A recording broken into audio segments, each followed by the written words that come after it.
গ্রামে আমের রাজ্যে দ্বিতীয় পর্বে আপনাদের সকলকে স্বাগত। আসসালামু আলাইকুম। হ্যালো এভরিওয়ান, আশা করি আপনারা সবাই ভালো আছেন। আমি আল্লাহর রহমতে অনেক ভালো আছি। তো বন্ধুরা, আজকে দেখাবো যে গ্রামে কি পরিমাণ আম হতে পারে। আপনারা কখনো কোনো দিন এত আম একসাথে দেখেছেন কিনা আমার জানা নেই। আপনারা দেখুন, আম এত পরিমাণ এবার গ্রামে আসছে যে আমগুলো মাটিতে প্রায় ঠেকে যাবে। আসলে এই বাগান হলো বিশাল। এটা বাগান বলতে পুকুরের চারিপাশে আজকে আম গাছ। তো যাদের আম গাছ ওনাদের প্রায় 85-80টি মতো পুকুর রয়েছে, এবং সেই পুকুরগুলোতে কিন্তু এই পুকুরের ধার দিয়ে যেটা বলি আর কি, পার যেটা বলি, পারে এরকম অসংখ্য আম গাছ রয়েছে। আমি ভিডিও করেছি শুধুমাত্র এক পুকুরের অর্ধেক, অর্ধেকেরও কম আর কি, আর বেশি অর্ধেক বাকি রয়েছে। দেখুন আম কি পরিমাণ ধরছে। আসলে আমরা অনেকেই করে থাকি কি, যে যখন মুকুল আসে, যদি মুকুলটা আগে আসে, পানি না পায়, রোদ বেশি হয়, তাহলে কিন্তু মুকুলটা পুড়ে যায়। পুড়ে গেলে কি হয়, আম আর ধরে না। এই জন্য তাদের ক্ষেত্রে বলবো যে আপনারা অবশ্যই আম গাছের গোড়ায় এবং উপরে পানি ছিটিয়ে দেওয়ার চেষ্টা করবেন। আর অনেকের আছে যে আমের মুকুল আসে, কিন্তু পোকামাকড়ের কারণে সে আমের আর কি মুকুলটা ধরে রাখতে পারে না, বা পোকামাকড়ের কারণে আমের গুটিও আসার পরে পড়ে যায়। তাদেরকে বলবো যে আপনারা নিম পাতার রস করে এটা স্প্রে করবেন। আর যদি যারা আপনারা কেমিক্যাল বা কীটনাশক ব্যবহার করার কি করছেন, সয়ে গেছে, যে অনেকে আছে আম গাছে কীটনাশক না দিলে আম ধরে না, তো তাদের ক্ষেত্রে বলবো সেই কীটনাশক বা কেমিক্যাল খুবই কম দিবেন। যাই হোক, এগুলো আমি আম গাছের নাম জানি না, কিন্তু আম দেখলে আমার মন জুড়িয়ে যায়। আসলে এটাকে মধু মাস বলা হয়। আসলে জ্যৈষ্ঠ মাস মধু মাস, কারণ এ মাসে আম, কাঁঠাল, লিচু, জাম, এগুলো যত রকম ফল রয়েছে বাংলাদেশে এ মাসে আর কি বেশি দেখা যায়। এই সিজনটা আসলে মধু মাস বা মধু সিজন, মধু মাস না বলে মধু সিজন বলে ভালো হতো, যেহেতু আম অনেক সময় ধরে থাকে। আপনারা যে আমগুলো দেখতে পাচ্ছেন, এই আমগুলো কিন্তু খাড়ায় এত দ্রুত নামবে না আর কি।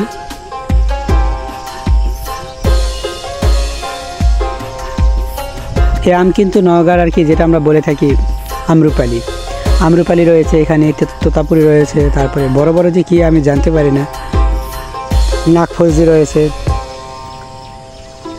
আমার সবচেয়ে প্রিয় আম হলো মিয়াজাকি আম। আর দ্বিতীয় নাম্বার যদি কোনো আম রাখি, সেটা হলো আম্রপালি আমার খেতে খুব ভালো লাগে। আমার প্রথম কাতারে অবশ্যই আমি মিয়াজাকি আম রাখবো, কারণ মিয়াজাকি আমার একটা সেন্ট রয়েছে খুব ভালো। আর দ্বিতীয় যদি বলি, তাহলে আমি আম্রপালি রাখবো।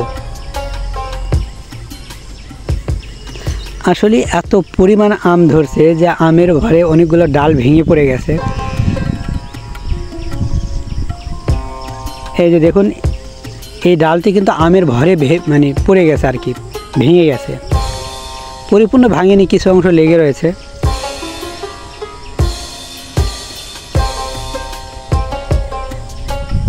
আসলে ওনারা এই আম গাছগুলো বিক্রি করে দেন আর কি। দেখুন একটা থোকা, এটা ঝোপা বলে আমরা, আপনারা কি অনেকে থোকা বলতে পারেন। শুধু একটা বোটাতে কতগুলো আম ধরেছে। অনেকে বলে থাকেন যে আপনাদের ওখানে নাকি এবছর আমই দেখা যাচ্ছে না, কিন্তু আসলে আমাদের এখানে উত্তরবঙ্গে এত আম। আসলে বাংলাদেশের প্রতিটি ঘরে ঘরে মানুষ যেহেতু আম গাছ লাগায়, এই জন্য আম গাছে আমগুলোর দাম অনেক সাশ্রয় হয়ে গিয়েছে, সবাই খেতে পারে। এই আম পড়ে আছে, আমি কিন্তু আম খাবো না, দেখবো না, ফেলে দিলাম। কারণ হলো আম খেতে খেতে আর খেতে ইচ্ছে করে না। তাহলে বুঝে নেন যে কী পরিমাণ আম আমাদের এলাকায় রয়েছে, আমার খেতে ইচ্ছে করছে না। আপনারা আমার ভিডিও দেখে ইতিমধ্যে বুঝে গিয়েছেন যে আমরা কত পরিমাণ আম খাই।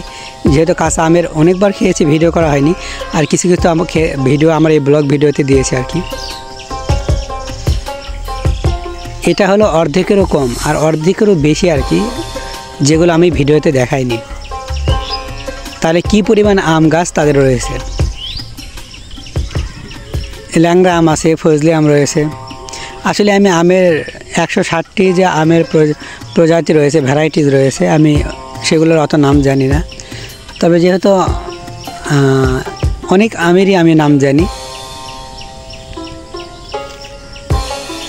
আসলে না দেখতেই সুন্দর, খেতে পারি না পারি বা ইচ্ছে করুক না করুক, খেতে খেতে যদিও ইচ্ছে করছে না, কিন্তু তারপর দেখতে আমার ভালো লাগে। আম গাছের নিচে বসে থাকলে মাথায় আম বাড়ি খায়, মনে হয় মাটিতে থেকে গিয়েছে। আর আপনি তো হাঁটতেই পারবেন না, আপনার মাথার সাথে অসংখ্য আম বাড়ি খাবে। এটা যেহেতু বড় পুকুর আর তারা নেট দিয়ে রেখেছে, এই জন্য এই পুকুরের পাড়ে আম গাছকে আর কি চাষ করা যায়। অনেকের কাছে পুকুর ছোট হয়, সেখানে যদি আপনারা এই গাছগুলো লাগান, পাতা পড়লে কিন্তু মাছ চাষ হবে না, মাছ চাষের ক্ষতি হবে। সবাই পুকুরের পাড়ে লাগাবেন না, তবে হ্যাঁ সে আম গাছগুলো লাগাবেন যেগুলো কি কলমের আম গাছ কিন্তু আহামরি বড় হয় না। আর সেটা অবশ্যই খেয়াল রাখবেন পাতা যেন পানিতে না পড়ে, কারণ পাতা বা ছায়া যদি পানিতে পড়ে তাহলে আপনার ছোট পুকুর হলে তাহলে কিন্তু সেখানে আপনার মাছ চাষ হবে না আর কি। আর একটা কথা বলি, ইউক্যালিপটাস গাছ যারা পুকুরে পাড়ে লাগান তাদের জন্য আরও বড় ক্ষতি, কারণ ইউক্যালিপটাসের পাতা একটা বিষাক্ত। আমার মনে হয় যারা ইউক্যালিপটাস গাছ কেউই আপনারা পুকুর পাড়ে লাগাবেন না।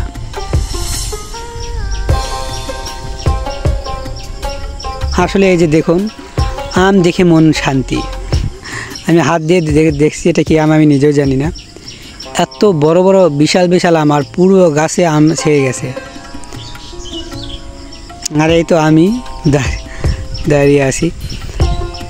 আসলে কি পরিমাণ থকায় আম ধরছে, আপনারা যদি সচক্ষে দেখতেন আপনাদের মন ভরে যেত। আমার মনে হয় এখানে যেহেতু গ্রাম অঞ্চল, শহরে মানে যদি এই প্লেসটা শহরে হতো সবাই কিন্তু ছবি উঠাতে আসতো, যে এত আম গাছ, এত আম দেখলে মন ভরে যাবে, সবাই আর কি ছবি তোলার জন্য ভিড় করতো। অথচ এখানে আমি ছাড়া একটা ব্যক্তি নাই কেউ ছবি উঠাবে। অসংখ্য এছাড়া আরও অসংখ্য গাছ রয়েছে, কি আর বলবো।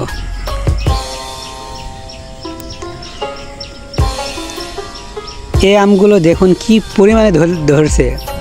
যখন আম পাকার সিজন হয় এগুলো গাছ কিন্তু বিক্রি করে দেয় ওনারা,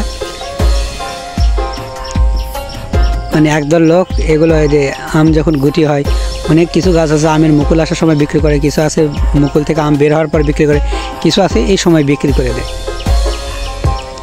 যেহেতু মানুষ আর কত আম খাবে, আসলে আমের কেজিও কম, এখন 50 থেকে 60 টাকা কেজি, যেগুলো হাই কোয়ালিটি আম আর কি। আর যেগুলো দেশি আম ওগুলো তো 20 টাকা কেজি আর কি। আমরা কখনো কাঁচা আম কিনে খাই না, পাকা আমও কিনে খেতে হয় না, কিন্তু কিছু কিছু আম কিনে খেতে হয় যেগুলো আম বাড়িতে থাকে না আর কি।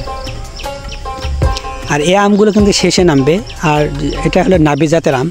নাবি জাতের আম বলা হয় ওই আমকে, যে আম কি নামে সব শেষে আর কি পাকে, এটাকে নাবি জাত বলা হয়। অনেকেই নাবি জাত বোঝেন না আপনারা, যে অনেকের জায়গায় দেখবেন লেখা থাকে নাবি জাতের আম। আসলে নাবি জাত মানে কি? নাবি জাত হলো যে আমগুলো লেট ভ্যারাইটিস, অর্থাৎ যে আমগুলো শেষে নামে, এইগুলো কিন্তু শেষে আসে।